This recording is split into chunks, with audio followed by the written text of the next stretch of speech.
It's very, very saddening.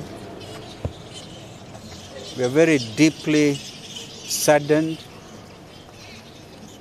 to witness what we have witnessed today. Young men in their early 20s. Na wazee wawili hivi walipatikana in the crossfire. Pande huko Ambassador near the archives, National Archives, mmoja kule. Mwingine alipatikana karibu na GPO, obviously by a stray bullet, and he was very humorous.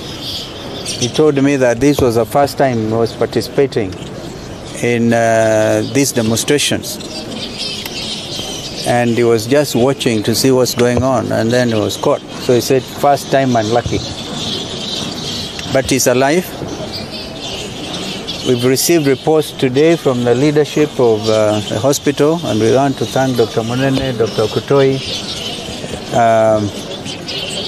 and the administration of this hospital for receiving and treating scores and many, many Kenyans. We've received a report that over 200 people were brought in. Unfortunately, 2 of them were dead on arrival, and 3 died while receiving treatment. And that is one wing that we visited. So you can see, you can begin to imagine the trauma, the suffering by the Kenyan people and this nation. As we speak, we have a nation that is deeply troubled, deeply insecure. I don't think there's any Kenyan who is feeling happy today. I don't even think William Ruto himself is feeling happy because of the shock if he was. Because as a parent, how does he wake up every morning and imagine what happened? And yet, not a word since the happenings on Tuesday from the so-called government spokesperson, not a word from Inspector General of Kenya Police, or the commandant here, the infamous Bungei. I'm speaking after the president of the Law Society, Faith Odhiambo, and I don't know what she told you. But in my view, as senior counsel, we're going to document every case, perhaps even revisit the International Criminal Court, and this time talk to them about the atrocities committed against the Kenyan people by a regime which is heartless, which calls his own citizens traitors, they're committing treasonous acts. And we are yet to be told who are the financiers of this very organic youth movement, organic in their thousands, and they just want to claim their country back. Abductions seem to be continuing. I have here a letter that was written by the CEO of the and Director Chief Executive of the Kenya School of Law, Mr. Henry Mutai, when he issued this press release about the leader, Joshua Okayo, of the students doing their pupillage, doing their postgraduate course at the Kenya School of Law. He was abducted, but happily he's alive, because this morning the student was found in Murang'a hungry, very hungry, by a river bank. You can see that style of abducting student leaders, of terrorizing them, perhaps trying to indoctrinate them. This is not the country our forefathers fought for. And I want to look at William Ruto in the face, I hope he's looking at me, and tell him to rise above himself and realize he has the instruments of power and order the stoppage of killing of young Kenyans It is obvious he must have given the directive, shoot to kill. Because those snipers would not have blown up the young brain we saw at the mortuary the other day. He's one of the two people who arrived here dead on arrival because his brains were blown off. So this cannot continue. In a democracy, it cannot continue. And by the way, I want to ask William, is this a democracy or a military dictatorship?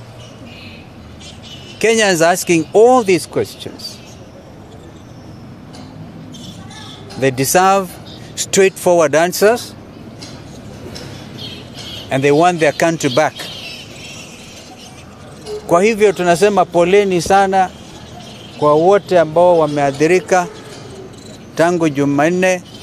Jana mimi naishi karibu na Rongai, and I could hear milipuko ya risasi up to 8 o'clock. I was looking at the clock, 8 o'clock at night. Stop all these stories. Just a minute. Please, I'm begging. What are we supposed to do? Nimetafuta kila mahali. Hawa waliniambia ningojee mpaka kesho. Si mgonjwa nimeleta. I want just to require. Where is my grandson? Githurai.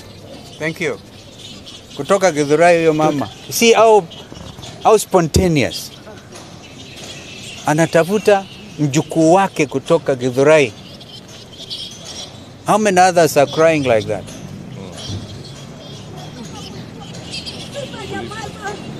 So the police. Where's my grandson?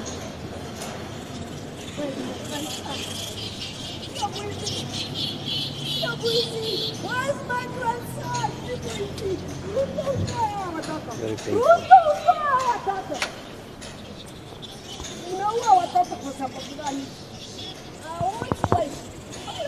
I don't even know how I can continue because she expresses the emotion in the hearts and the minds of Kenyans. It is possible for people who have negative energy to think we may have even asked that huyo mama Shoshua kuja alia hapa. We didn't even know. In fact, I was frightened myself. I thought she was going to throw me out.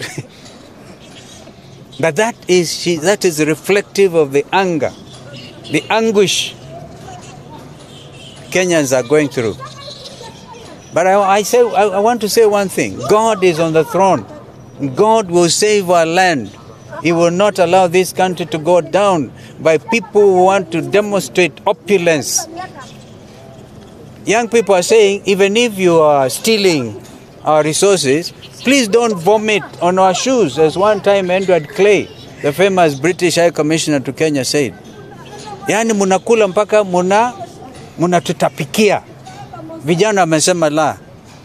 And I think that for me, what has happened in Kenya is a real reawakening.